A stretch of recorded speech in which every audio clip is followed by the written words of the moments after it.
were losing your mind only to feel completely normal a few days after your period starts.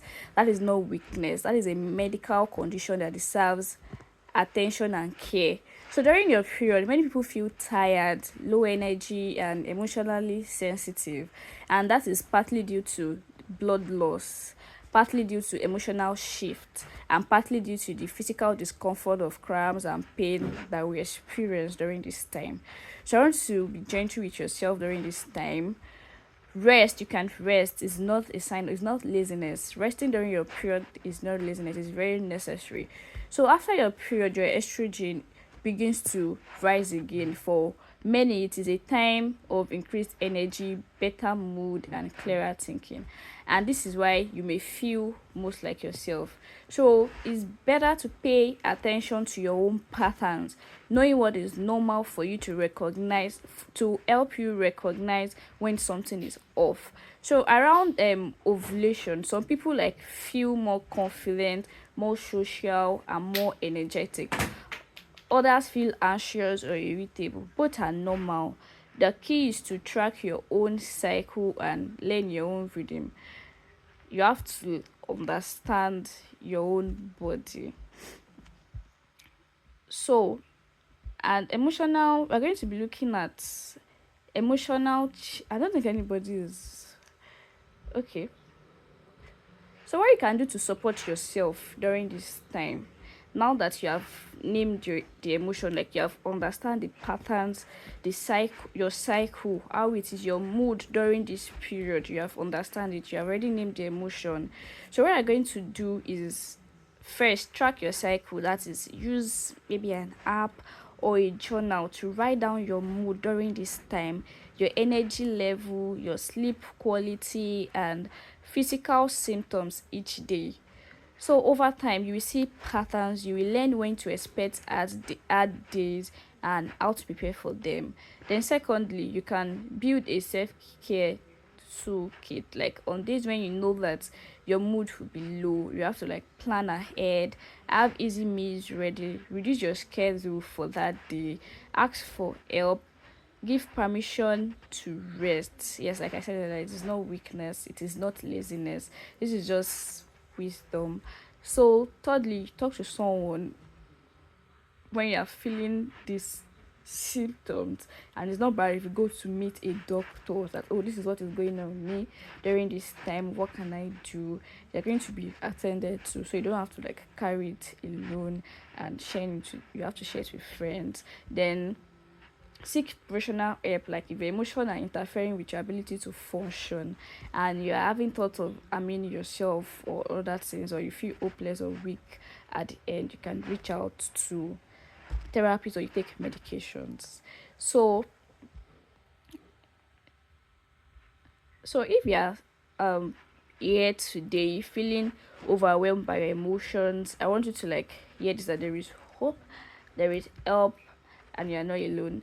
Your body is not your enemy. Yeah, the fact that you are going through some emotional changes during this period doesn't mean your body is your enemy.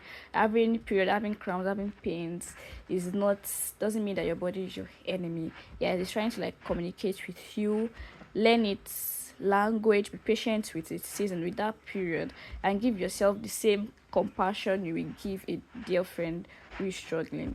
Understand your emotional changes. Understand that it does not Understanding your emotional changes truly does not make them disappear. And the fact that you have noted down all this pattern doesn't mean that it will disappear, but it will take away the pain for that not the pain, it will take away the pressure of how you're feeling, or the shame of, oh, my body is this, I'm not comfortable, that kind of thing that comes, the shame that comes with the period, or reproductive reproductive health, whether period, whether menopause, whether infertility, and all. So it replaces confusion with knowledge, it replaces isolation with connection, and this is the steps towards healing. Yeah, so before our speaker comes, so I just said all of this introduction as we wait for our speaker, because she's on her way to the house and she's yet to like settle, but she said we should give her some time. So as we wait for her, I want us to like make this time interactive, and I would like us to ask I would like us to interact. So I will ask a question, which is if you have sorry, I'm coming.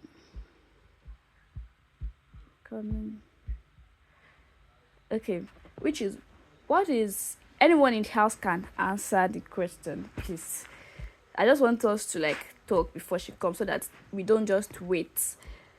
So, what is one emotion you have struggled to understand in your own body or mind? Yeah, like one emotion you have struggled to understand in your own body. Yeah, I don't know if anyone can answer answer the question. Okay, I think she's here, but then I don't know if anybody can answer the question, like tell us what emotions you struggle with your body, and you're trying to understand, like you have struggled to understand in your own body, like if you can share it with us.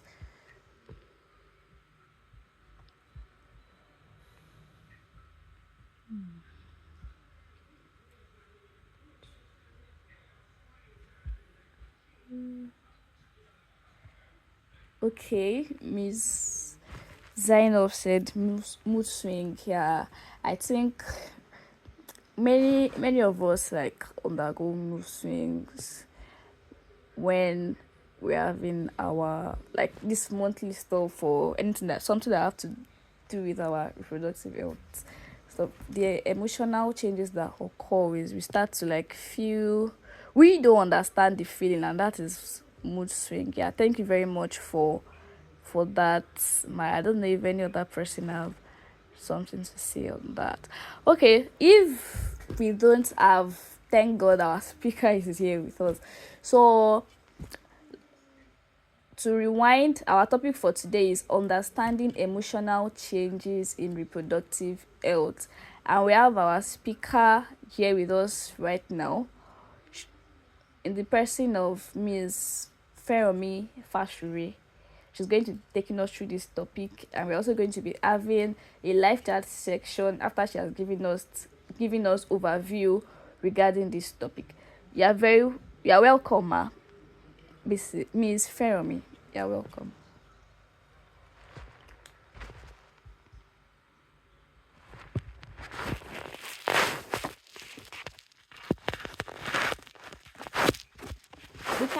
We can't hear you. Maybe.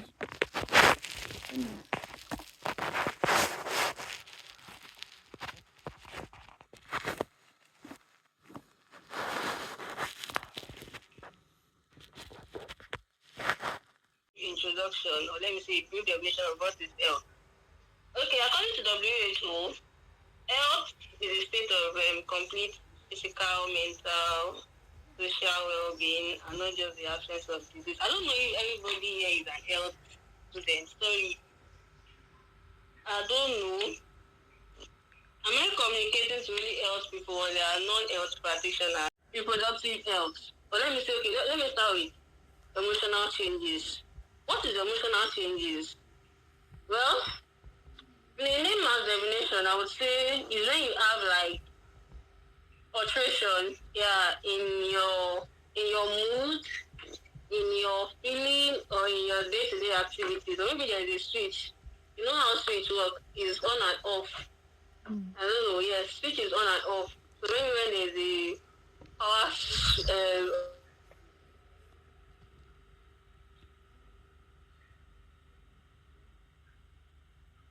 in your body, that's what we mean by emotional changes. And it may be due to some certain factors, which I would buttress more on as we go by in our lecture today. Okay, for women, we have some hormones in our body. Hormones like estrogen, hormones like um, progesterone. Yes, all these hormones work together in our body system. So estrogen works with mood swings, and then progesterone works with maybe your menstrual cycle and how you feel when you are on and so on. If you can hear me, please send your emojis so I don't communicate to myself alone. We can. So yes, what is reproductive health? Reproductive health, just like I defined health when I started this lecture, I said health is a state of complete physical, mental, and social well-being. So it now include reproductive health. Is when your reproductive health system is complete, like you don't have any disease or any infirmity in your reproductive health system. And talking about females, when we talk about reproductive health, we mean they include menstruation, they include fertility, they include pregnancy, let's say childbirth, menopause, and so on. Like women, we are trying, please clap for yourself if you are a women, a lady, or soon to be mother. And, like a lot of emotional changes. Is it okay? I think I skipped puberty. So puberty is still linked to menstruation. Yeah, puberty, menstruation, fertility, pregnancy, childbirth, then menopause. But I'll just talk briefly on how all this affects, like how it affects our emotions, because they all work hand in hand. Menstruation, puberty. Well, for a lady, we as we grow, yeah, there are some things that happen in the reproductive system of a woman. You know, when you say the woman has attained puberty age, if I may ask, I don't know if anyone can remember maybe the age at which they start their menstruation or menarche.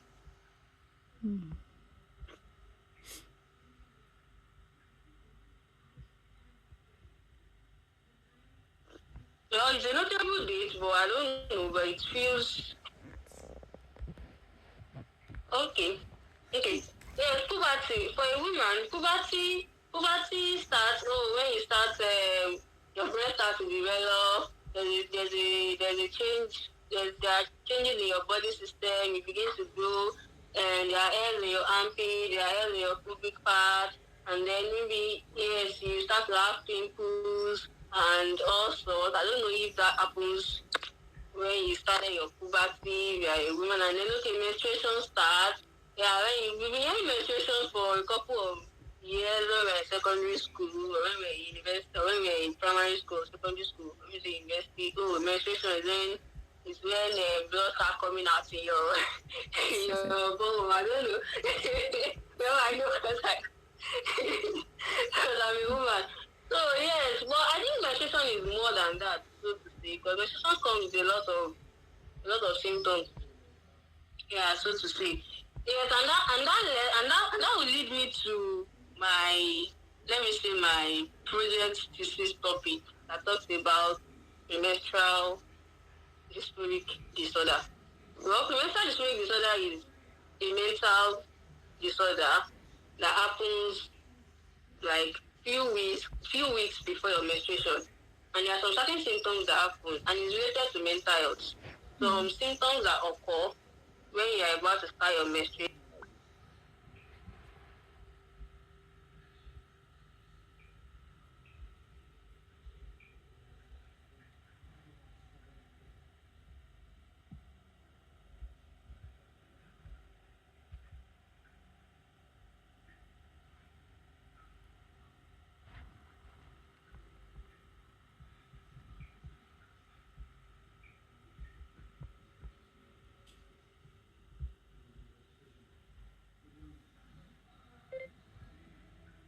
We have a lot of symptoms that happen.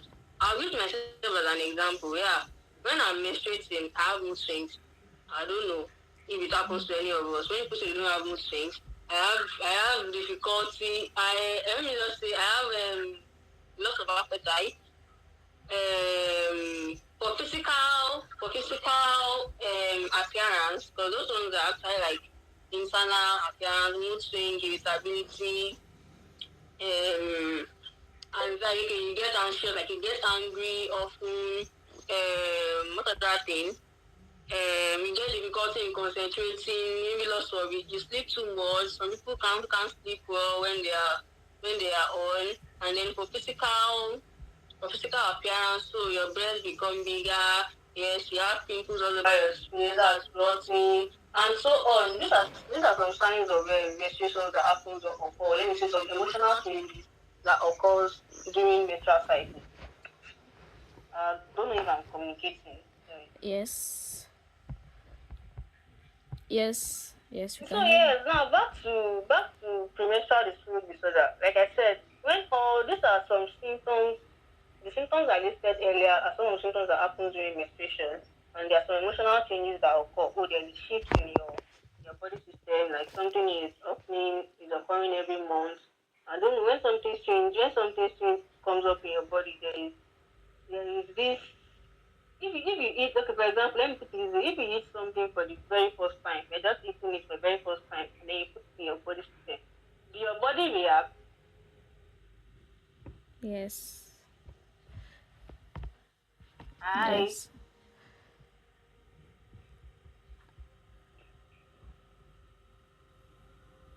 Yes, we can hear you. We can hear you. Okay, so if you eat something for the very first time, your body reacts. So more like it when you are on, it's something that causes changes in your body system. A lot of reactions occurs, and but when all these symptoms, like I listed earlier, mood swings, anger, irritability, difficulty in concentrating, lack of sleep, or hypersomnia, you sleep too much, when they affect your daily activities, like what you do daily, maybe you're a student, you can't attend lectures, maybe you're a staff or a working class, you can't go to work, maybe it affects, maybe you're your family, you can't concentrate when you're with your family. When all those symptoms affect your daily activities, is what we call premenstrual disorder. Hmm. And it's part of the emotional changes that occur in the life of a woman. Yes, like I said, reproductive health encompasses menstruation, it encompasses pregnancy. There are some certain hormones or there are certain emotional changes that occur in pregnancy too. Yeah, such as you get anxious, you get stress. I mean, sorry, women experience stress, women experience anxiety, also mood swings. Mood swings is actually popular. But maybe say it's common among all emotional changes that occur in a woman's life cycle. And then yes, for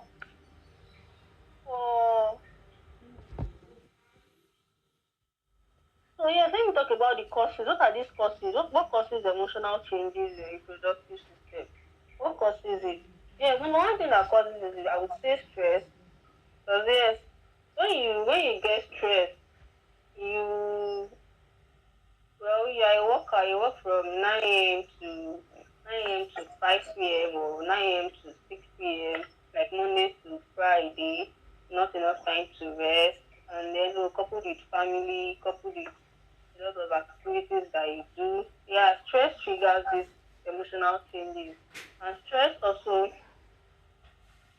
tends to pull out some some particular some particular hormones, but let me say some particular symptoms in our body system. When you are stressed, you you get to have these emotional changes. And then what you eat, our diet also, like what we eat, we say, oh, for nutritionists they will say when you eat food that are low in calories, foods like snacks, foods like Coke, carbonated drinks, and all sorts of junks that don't add nutrients to the body.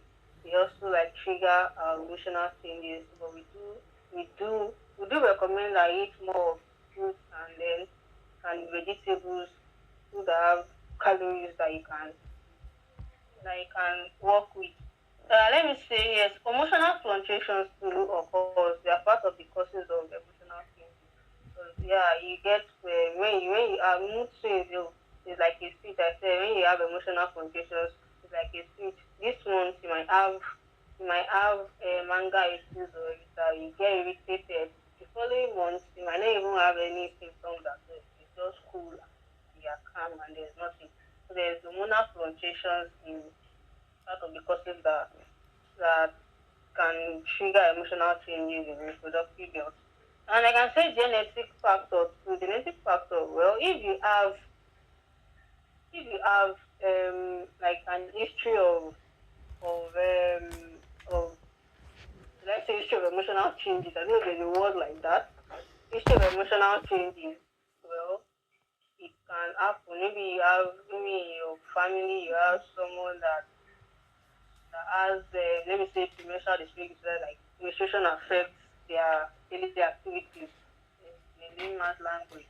When menstruation affects their daily activities, they can't go to work, they can't do other things other than that. That's what that's what I mean by premenstrual disorder. So when you have an history of that in your family, it can be a cause of emotional changes. I don't know if I'm communicating better. Yes, yes, yes, ma.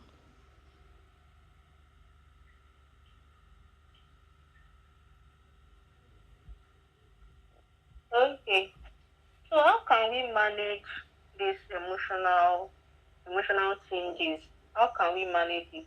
Well, one of the things we can do to manage emotional changes is we learn to create awareness, just like we are doing now. We are getting to help educate ourselves. We are getting to know what is emotional changes. We are getting to know what causes it. What are the things that can be done? These are some of the things that we can do to manage it, like health education, to create health awareness, and then what we eat. Like I said, nutrition, our diet is very important. What we eat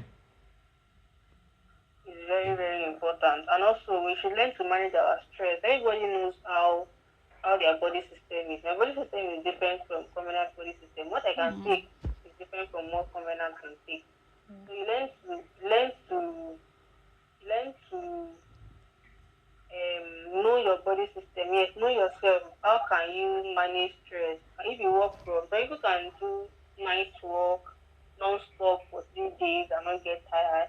You would try to, you would try to do it, but you won't. Your body system won't just allow it.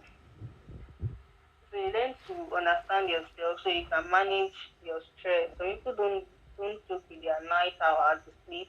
Why some people they work all through the night. So you learn to manage yourself and learn to yes, you do more of and then when needed emotional changes or let me say when it comes to some stages in the life of a woman, maybe menstruation, maybe doing puberty, menstruation. We don't even have any issues of going to a medical care when you are doing your menstruation. It might not need, but when need be, you can visit a medical care for consultation and then also yes, you need family support and then social support. Yes, it's very important in managing emotional changes in reproductive health. You need social like friends, family support and all of it. Because all these symptoms that happens or that occurs in the reproductive health system of a woman, it's very important that they have someone to care and support or or that they do. And in some cases, emotional changes could lead to depression. Sorry, I forgot to mention that could lead to depression, could lead to it could lead to bipolar disorder as well. Like that's an advanced state of mental health which we are not looking into. I'm just doing an overview of emotional changes in reproductive health. And also counseling also is very important. And also regular exercise is also very good in managing emotional changes in reproductive health. So yes, uh,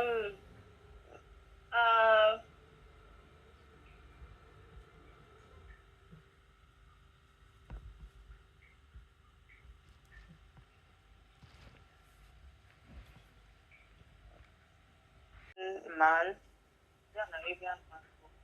Is from an from an Arabian man, yes. The quote goes to, they said, he who has health has hope, and he who has hope has everything. I can take that again. He who has health has hope, and he who has hope has everything. Mm.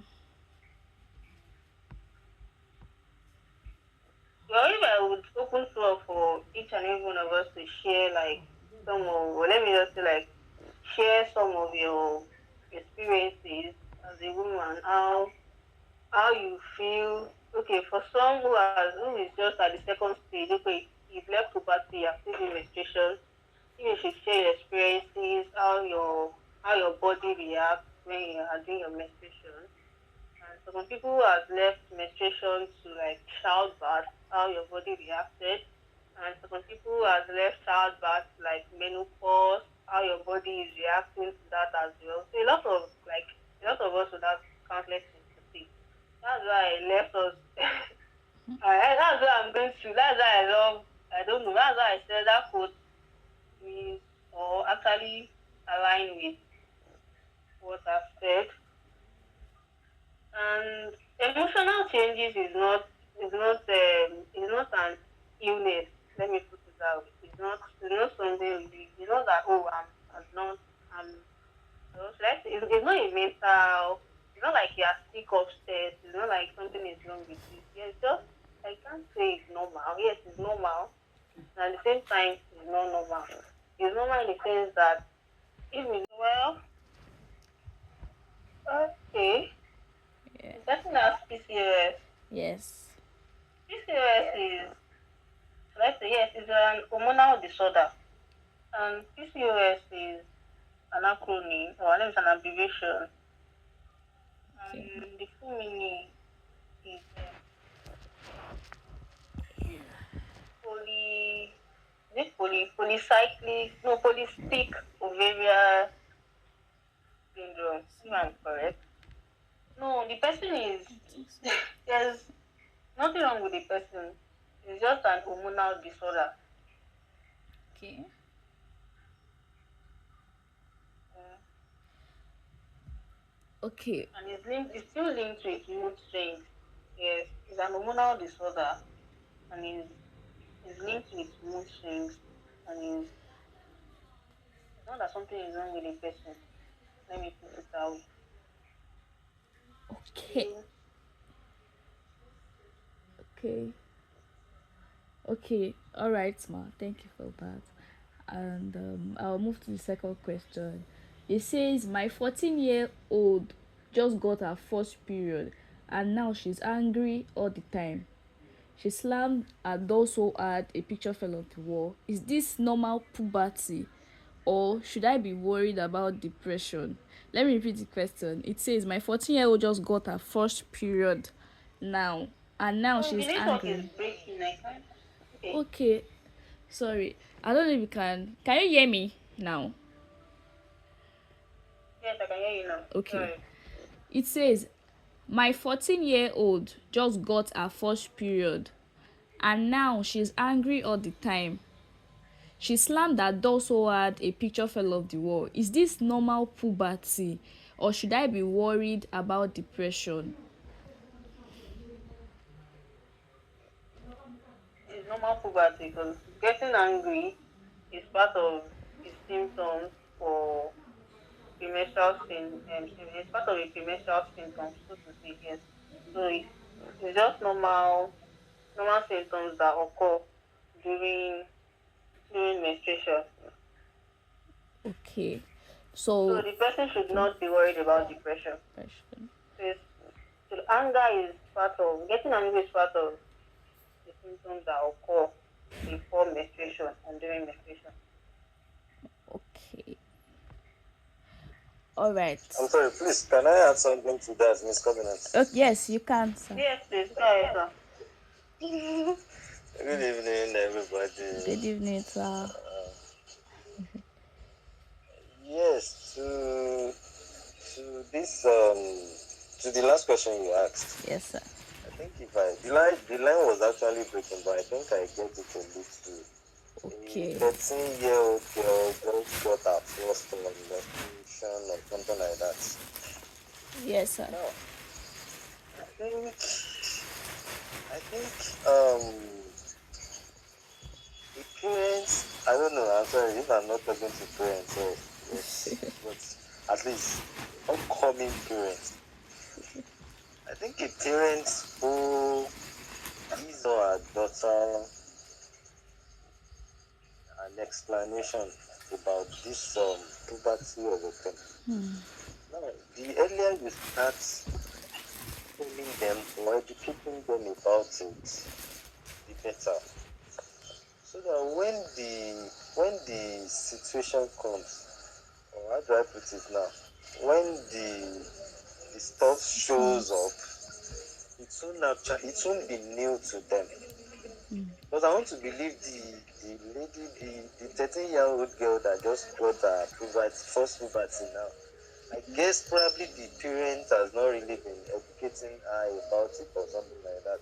So what I want to just say about it is parents or especially mothers should take it as a point, as a duty to educate their their daughters, their growing girls about this, so that anytime the thing happens, it won't actually be strange to them.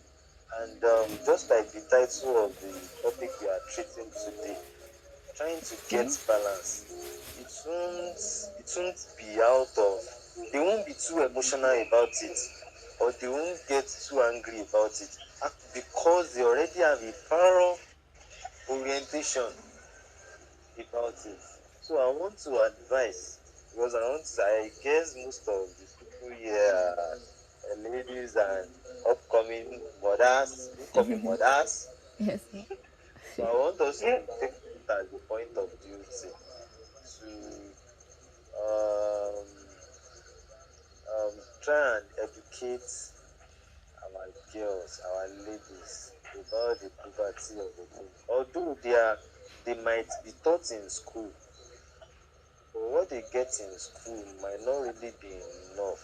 They might not really be able to express themselves to their teachers and all and the outsiders compared to the way they will express themselves to the parents. So, in summary, Okay. parents, especially mothers, should take it as a point of duty to educate their young, growing ladies about puberty. Thank you very much. Wow. Thank you very much for your contribution, sir. It's well appreciated. Thank you very much. Noted, sir. So to Miss Feromi, I think I should ask, this should be the last question. I don't know, but I will ask the question, like I don't know, in your own like idea, I would like please answer this question, like the last question. So the question says, my doctor put me on birth for control pills, but now I feel numb and unmotivated. I used to love painting. Now I just stare at the wall. Could a little pill really do this to my brain? The question says, my doctor put me on birth control pills, but now I feel numb and unmotivated. I used to love painting. Now I just stare at the wall. Could a little pill really do this to my brain? But I would like to say we can relate this question to like family planning. Yeah, because a lot of women who undergo family planning just to stop them from, giving birth, or yes, that kind of thing, they have, yes, they have there's this emotional changes that occur in them, some maybe moving and all. But just to relate it with the best control pills with family planning, like could it really affect a person's brain or emotional health, something like that?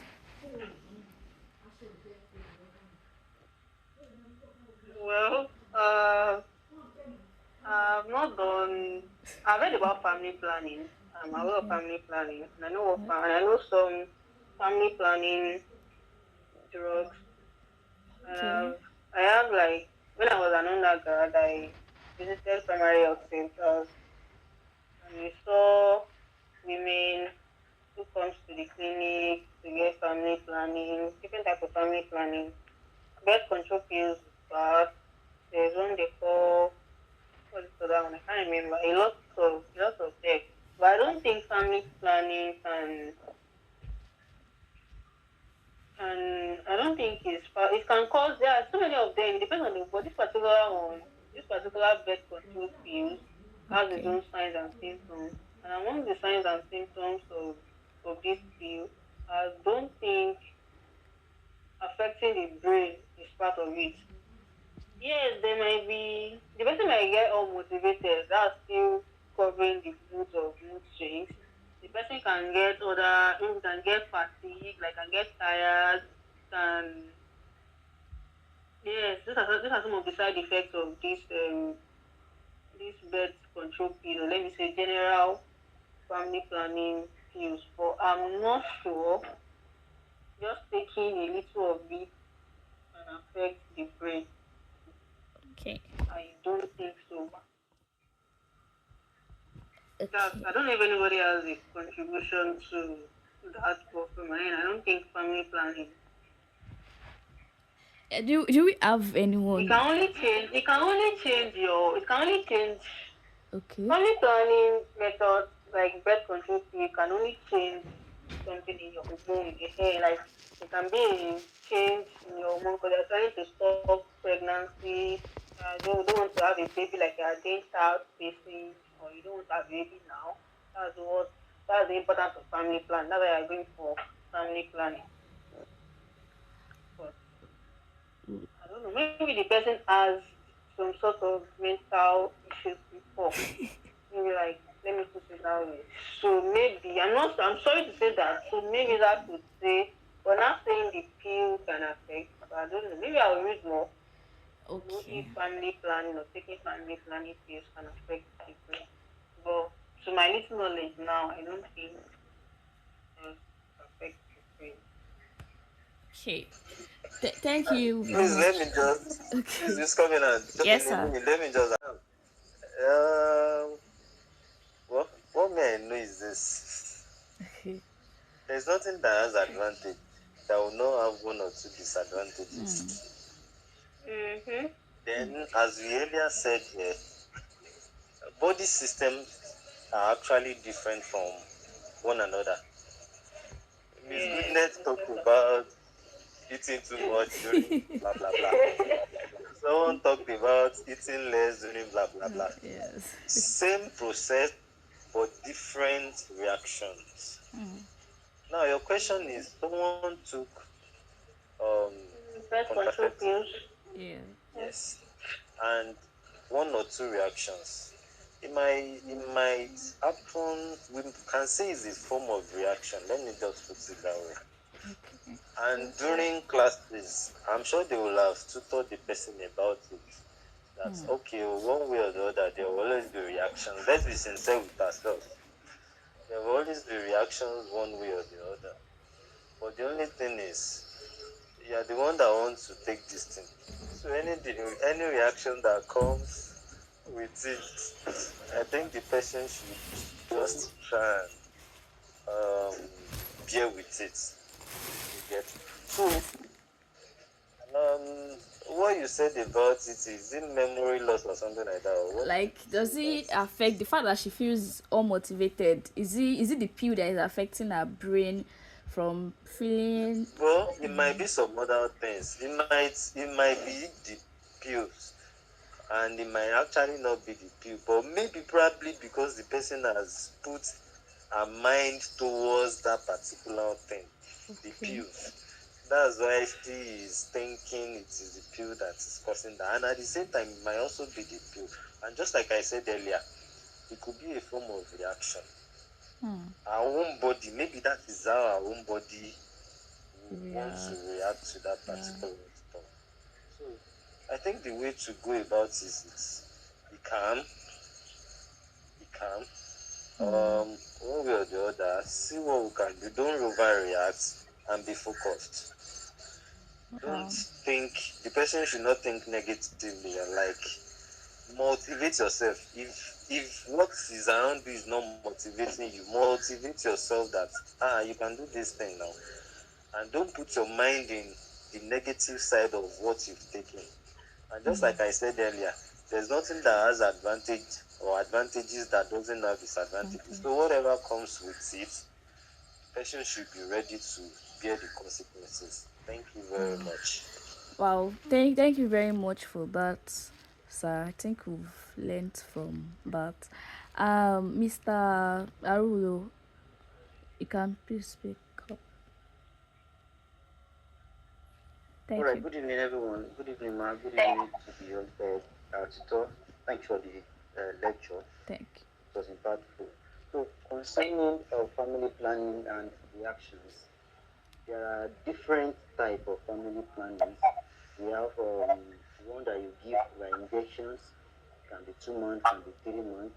We have the one you take in oral, you take the drugs every day. We have the one that you give per vagina. We call it a intrauterine contraceptive device, IUCD. And we also have the one that you give in the armpit. We call those ones JADE. So each when the patient comes to the clinic or to the facility, there's a examination that we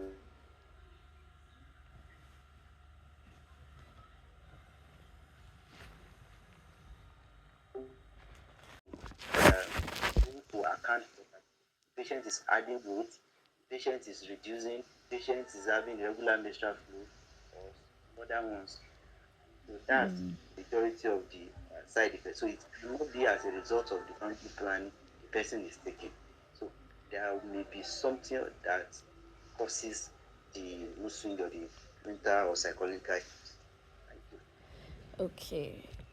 Thank you very much for the breakdown and for making us understand this. Thank you very much for that. Yes, I don't know if anybody have like question or contribution to what we've been talking about since. Although I appreciate everyone that has been contributing so far. I don't know if there's more contributions or questions. Or appreciate if you ask.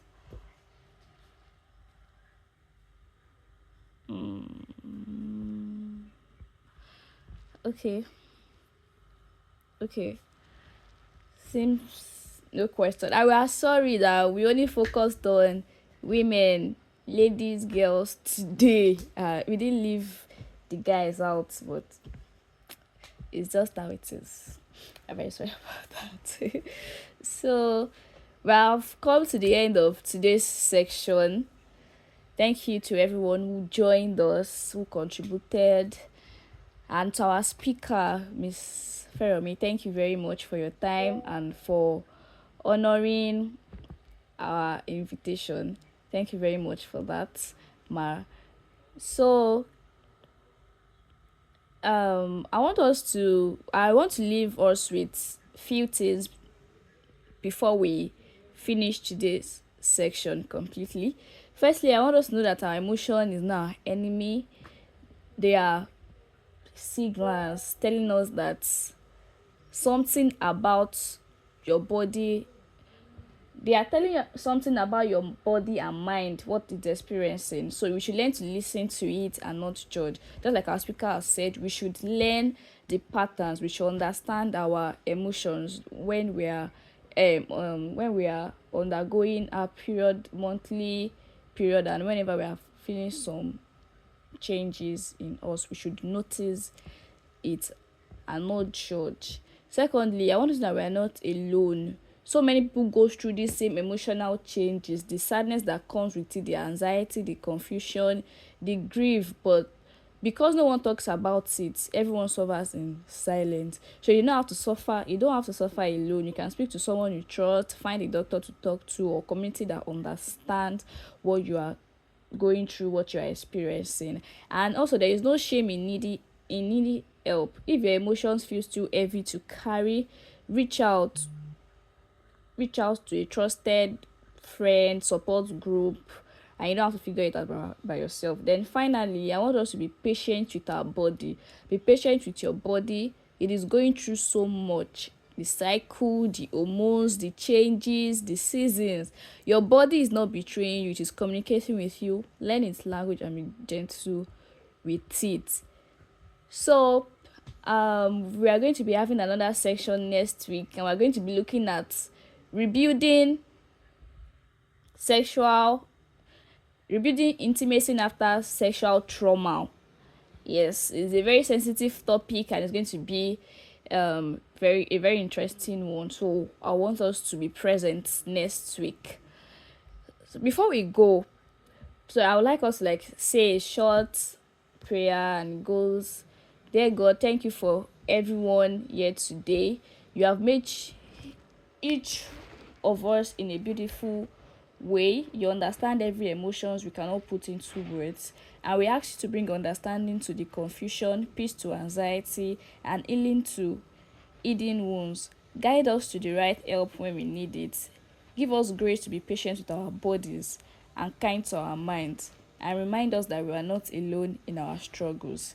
In Jesus' mighty name, amen. Thank you to everyone. I hope that you have a Amen. restful night.